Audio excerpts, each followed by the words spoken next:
the majority of your calls should end with you having a showing appointment to either meet that person in person at a property or meet them in person for a buyer consult. Okay.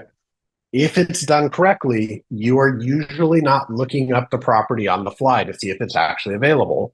You're just setting an appointment for a property that they called in on at a time that works for you and them and closing it with, hey, and I need to obviously I need to verify that that time works with the seller. So I'm going to go do that. I'm going to see if there's one or two other properties that might make sense for us to go look at. And then I'm going to call you back to confirm. That's it. Really simple. When you call back to confirm, there are three potential outcomes. Number one, great news. Property is available. We're going to see it Friday at 3. We'll see you then. Number two, hey, good news. We're confirmed for Friday at 3, but instead of touring 123 Main Street, we're going to tour 456 Main Street. We're going to move them to the switch property. We're going to show them the other house, meet them there. And then if we can tour 123 Main Street, the original one they wanted to see, great, we'll do it at a different time. But the goal here is to keep the appointment, keep the momentum so that you can meet these people in person.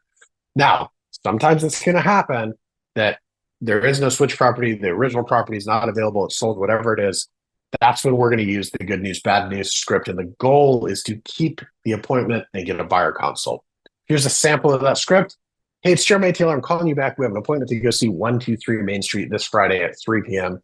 I'm calling. I've got some good news and some bad news. Bad news first. That property is sold. In fact, I talked to the agent, got 16 offers. It's going to sell for $50,000 over ask price. Unfortunately, that's kind of the market that we're in. The best homes that are priced right, they sell fast and often over list price. Now, here's the good news.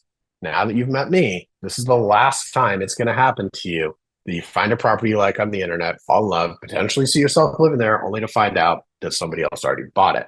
My job is to use my resources. Our team has over 20,000 people in our database. We've sold nearly 2,400 homes here in Tucson, Arizona. We see dozens of deals every single month before they hit the MLS. I need to sit down with you and understand precisely what you're looking for so that I can find it for you before it hits the market, before it hits the search portals, Moboto, Zillow, et cetera, so that you don't have to compete only to find out that somebody else is going to be living in the house that you wanted. So I found us a Starbucks, 2, 3, 4 miles, whatever it is, from the property we were going to see at 123 Main Street Friday at 3. Let's keep the appointment. We'll meet at that Starbucks. You give me the download on what you want. I'll do my job and I'll go find it before it hits the market. That sound good? Great. Let's meet then. You get it. You got the playbook.